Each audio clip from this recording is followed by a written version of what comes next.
John Wick is the Boogeyman, the Baba Yaga, a man who can kill you with nothing more than a pencil. One of the most feared hitmen in the underground world of assassins. Just mentioning his name will just send chills down the spine. He's a man who can survive just about anything, take whatever you throw at him and overcome it. And so I've been asked this question quite a bit. Could John Wick survive the Purge? 12 hours where crime is completely legalized, up to and including murder. Will John make it out alive? Well, today, that's what we're going to find out.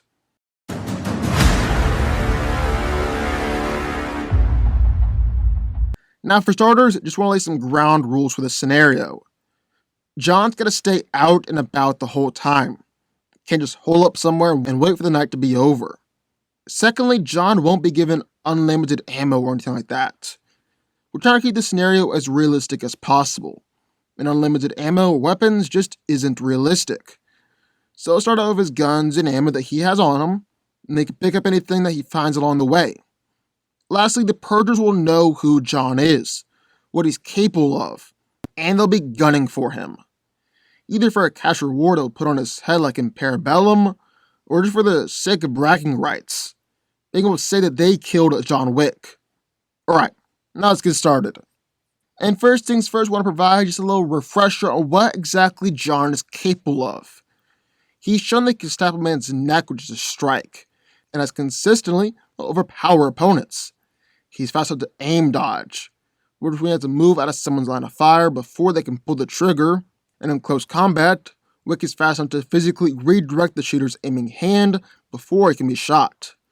John is durable enough without getting hit by multiple cars, being stabbed, being shot twice in the stomach at point-blank range, and, oh yeah, he went on to win all those fights.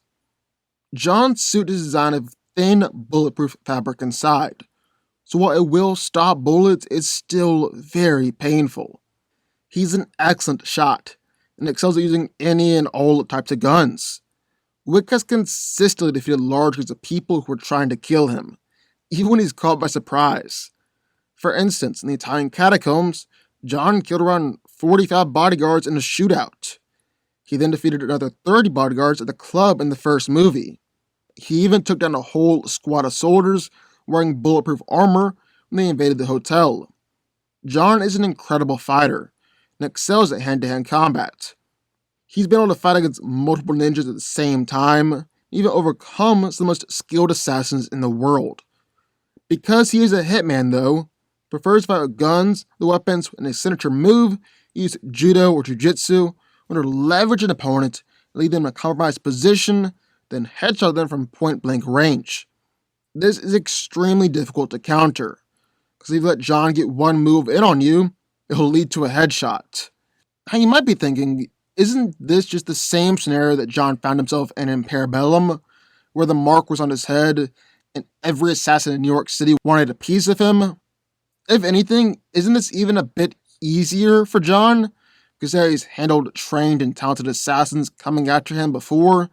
Now he's going up against run-of-the-mill everyday people. Well, yes and no. Yes, it is a very similar situation as to what he went through in Parabellum. But no, I don't necessarily think it's any easier. If anything, it'll be harder for him. Because look at it this way. In Parabellum, John killed the guy in the library, fought the guys in the antique store, fought the guys in the horse stables, fought the guys on horseback, then went to the director in order to get his ticket marked. Then he flew halfway around the world, was given asylum for a little bit, killed some more people with Sophia and her dogs, then hiked off to the desert and got the marker removed. My point is, John wasn't in his version of the Purge night for very long. Definitely not the 12 hours out on the streets like we'll be experiencing here. And he really didn't run into that many people. Granted, I don't want to take anything away from John, but I think saying that he'll easily sweep Purge night, simply because he experienced something similar in Parabellum, is getting a little bit ahead of yourself. Because what the Purgers lack in skill and experience, they definitely make up for with numbers and weapons. Like there are buses and vans full of people with machine guns just driving around. Snipers positioned up on roofs, taking pot shots at people. even people with miniguns lurking out there. And they'll all be coming for John. So John could potentially get pinned down by a minigun, a threat that we've never seen him encounter before. And while he's ducked under cover, trying to get rid of the minigun, a sniper starts shooting at him from a different direction across the street.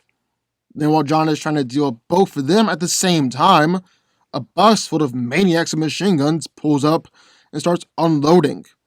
And even if he gets out of that one specific encounter, he's got to do stuff like that for 12 straight hours. And that's not even talking about the paramilitary groups that are running around. They're definitely more skilled than the average purger, are much more comparable to the hitmen and opponents that John usually goes up against, and Wick's going to have to be dealing with them and the purgers for 12 straight hours. See what I mean? So yeah, fighting one guy in the library and killing 3 gunmen with a horse, and a couple motorcycle men is impressive. But it's kind of bad comparison to say that just because John survived that, they can survive the Purge night. I think this one night is going to be the biggest challenge he's ever gone up against. Arguably an even bigger challenge than the mysterious task he completed regarding the assassin life. And unlike that time, John will be completely alone here. Won't have the Continental or his allies to fall back upon. Just himself and his wits about him. However, with that being said, yeah, I think John makes out of this alive. Probably kills more people in one night than anybody else in Purge history on top of it. So the first thing he'll do is get off the streets. Because while he can't hole up somewhere and just hide, he can move from building to building, staying in alleys or shadows. He doesn't just have to walk around in the open and wait to get shot by some sniper. And this is also where John absolutely thrives. He's capable of taking people out in the open, but he's at his best when he's fighting in more confined areas with tons of places to hide, catch opponents by surprise, and launch sneak attacks. Look at his house fight, for instance.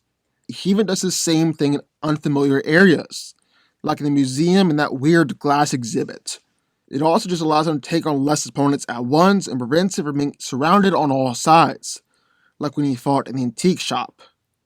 That's another thing, John is also incredible at fighting on the fly, or fighting with limited weapons. I mean, he killed 2 guys with a pencil. I should say it all right there. But he also killed a guy with a book, fought 2 ninjas with his belt, then pulled out all stops with that knife fight. He knows what he's doing. Also just an incredibly skilled hand-to-hand fighter, so he can kill you that way, and he's even a stranger to fighting with limited ammo. Go back to the museum fight. He only had 7 bullets, so he's picking up guns and reloading ammo the entire fight. When one gun ran out, sometimes he just throw it at people. He's an absolute monster. We've also seen John plan out beforehand, like when he placed guns throughout the catacombs in anticipation of betrayal and surprise ambush. So he'll definitely be thinking ahead and doing the same thing here, especially since he knows he gotta survive out there in the Purge for 12 hours. He's also just very smart while actually in a gunfight, shooting people through walls or luring them out of cover by shooting them through the foot. When he had to reload a shotgun, he jammed the barrel of the gun into a man's chest in order to hold them down and then shot him. When John is completely out of ammo, he'll often just throw the gun at someone, then follow up with close combat. John's suit, helped him out a lot, is essentially bulletproof, although who knows how it hold up miniguns or sniper fire. And John also just has killed countless groups of people all by himself. I mean, John is an expert marksman, as regularly will take down countless groups of people by himself, all because he is smarter and better than them with guns. He took on and killed 10 armed gunmen in the church parking lot, defeated about 30 bodyguards in a gunfight at the club, easily beat a bunch of assassins, invaded his home, took down 40, 50 assassins in a shootout in the Italian catacombs, was able to fight his way out of a complex in Casablanca alongside Sofia, and was able to defeat a group of assassins wearing completely body-proof armor who invaded the hotel. The way he did this was by being forced to consistently keep on shooting each assassin or keep them down until it could follow up with a shot on a weak spot in the armor. He had to keep on consistently and accurately shooting 5 or 6 people at the same time before it could follow up and kill them. So if John stays out of open areas, doesn't just blatantly walk around in the middle of the street like we see so many people do in the Purge movies, odds are he'll be facing 30, 40, 50 people at an absolute max. An absolute max. We've seen John take on those numbers and face those odds before and come out on top. The Purge Knight is incredibly dangerous and incredibly deadly, but John Wick is just on another level of dangerous and deadly. And if he plays his cards right here, if he thinks tactically and strategically, he'll come out of this night absolutely no problem. But what do y'all think? I would love to hear your thoughts. Sound off in the comments down below. Also, be sure to like button, subscribe button, turn notifications on the Fanco Army, and I will see you all next time.